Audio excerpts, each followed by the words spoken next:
The Bugatti Chiron's production is a meticulous process at the Molsheim atelier in France. With 12 supercars under construction, each Chiron takes about 9 months from configuration to delivery. 20 specialists assemble the Chiron by hand, using over 1,800 parts. The process includes stringent quality controls and acceptance tests. Modifications to the atelier accommodate the Chiron's 1,500 horsepower and complex production needs. The assembly begins with the powertrain, pre-assembled in Salzgitter, Germany. The chassis is built around it, with 3 employees working for a week. Cooling is crucial, with 3 water pumps installed. The monocoque and rear end are joined using 14 titanium bolts. The Chiron undergoes rigorous testing, including a rolling dynamometer test.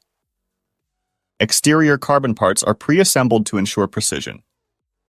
A water test simulates monsoon rain to check for leaks before interior fittings are installed. After a test drive, the Chiron receives its final finish. Protective foils are removed, and the car is polished. A 6-hour inspection in the light tunnel ensures perfection before the Chiron leaves the atelier, ready for delivery.